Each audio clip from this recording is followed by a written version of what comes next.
Joining us tonight, one of the members of the president's legal team, Congressman Jim Jordan. He's also the ranking member of the House Oversight Committee and member of the House Judiciary Committee.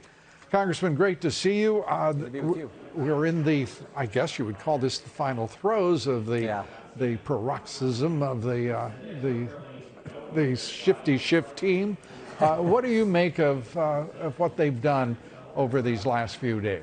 Yeah, Lou, 24 hours of talk doesn't change facts. So the facts have always been on the president's side. We've talked about them, for months now. The four facts that don't change. The transcript shows no quid pro quo. President Zelensky, President Trump have repeatedly said there was no pressure, no pushing, no linkage of an investigation to the release of the dollars.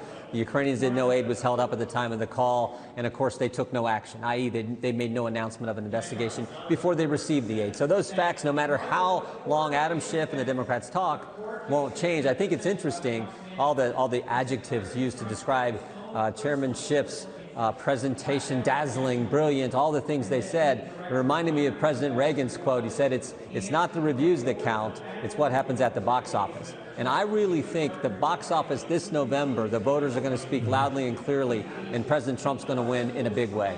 And retake the House? If he wins big, we can definitely. We got great candidates we're recruiting. If he wins big, we can definitely retake the House. I think Kevin, our leader McCarthy, is doing a good job putting the team together. We're helping recruit candidates, so I feel good about that because I actually think the president. There's a good chance he wins in a big way. And one of the conditions preceding to that success is how many people in the House, how many Republicans line up behind this president. What we've seen so far shows an unprecedented unification and unity within the party. We're also seeing it, and are you surprised by it, in the Senate? I think we are. There's been no indication. We've heard nothing of any Republican senators now wanting to, vote for any of these articles or even vote to bring in witnesses. And we haven't even put on our case yet. So think about that. They've been talking for almost 24 hours, and you're seeing no Republicans break ranks.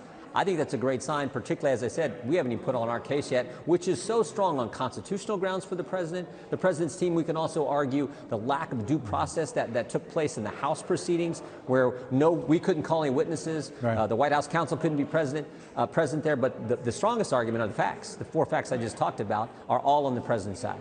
And this is, to me, interesting.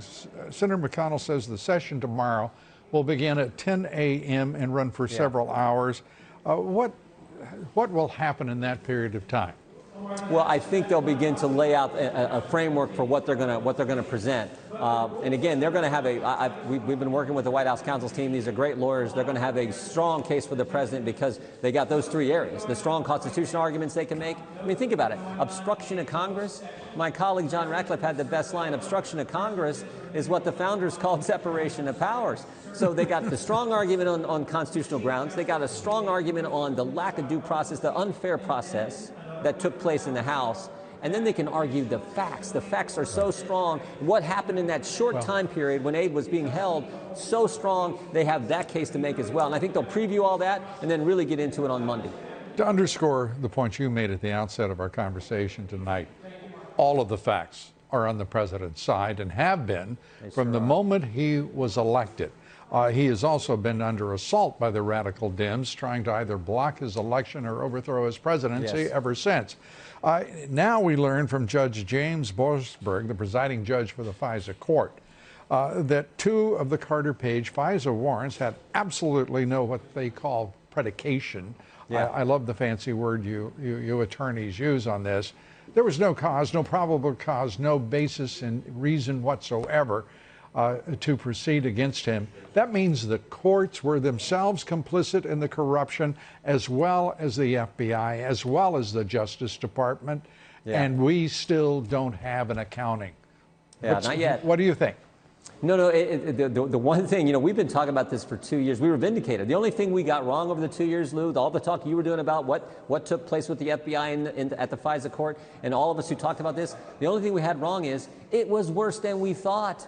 We thought they only spied on 2 Americans. They spied on 4. We knew they misled the FISA court. We didn't know they lied to the FISA court 17 times, as Mr. Horowitz pointed out to us last month. So we sent a letter to Judge Boasberg. He's a good man, a good judge. I think nonpartisan. I hope we get those answers back that we put in that letter that Mr. Meadows and I sent to him last week. I hope we get those soon, and we expect to get them. But yeah, what came out today just shows how bad this was. And most importantly, it shows impeachment didn't start July of 2019 with this phone call between President Trump and President Zelensky. Yeah. Impeachment started clear back in 2016 when they went to the FISA court, misled the court, spied on 4 American citizens associated with the Trump campaign, and lied to the FISA court 17 times. It is absolutely rancid, this entire scandal.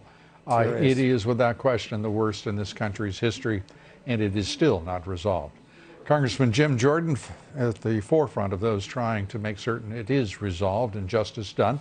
We thank you for being with us. Appreciate it. Thank you, Lou. Take care. You too.